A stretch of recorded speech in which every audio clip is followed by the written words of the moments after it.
इस्लामाबाद में इन्होंने कहा है कि जैसे ही कोई शख्स इस्लामाबाद में दाखिल होगा तो फजा से आंसू गैस शेलिंग शुरू हो जाएगी। 8 ड्रोन है, हेलीकॉप्टर है। बड़ा इनको दावा है इस बात का कि हम ताकत के जरिए लोगों को रोकेंगे। लेकिन यहाँ पर इस्लामाबाद में, रावलपिंडी में इतनी बड़ी तादाद में लोग निकलेंगे कि उनको रोकना इस इंतजामिया के बस की बात मुझे नहीं लगता, क्योंकि जज्बात बहुत हैं। इस्लामाबाद में इन्होंने बड़े कंटेनर और कहा है कि जैसे ही कोई शख्स इस्लामाबाद में दाखिल होगा तो फ़ज़ा से आंसू गैस शेलिंग शुरू हो जाएगी। 8 ड्रोन है, हेलीकॉप्टर है।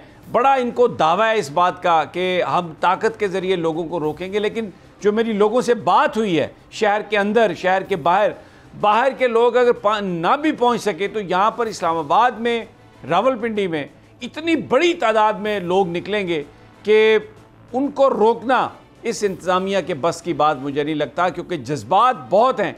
और आज की जो शहबाज शरीफ की जो प्रेस कॉन्फ्रेंस थी, एक बुखलाए हुए वज़ीर-ए-आज़म की प्रेस कॉन्फ्रेंस थी, एक ऐसे शख्स की प्रेस कॉन्फ्रेंस थी जिसको ये नज़र आ रहा है कि मेरी हुकूमत, मेरे इक़्तिदार का चिराग गुल हो रहा है। और वो तरले भी कर रहा है, धमकियाँ भी दे रहा है। बात जो कर रहा है उसमें कंट्राडिक्शन है। कभी कहता है कि मैं चोर डाकू नहीं कहूँगा, फिर कहता है कि ये सबसे बड़े चोर डाकू हैं। मंजिल, रास्ता, जज्बा,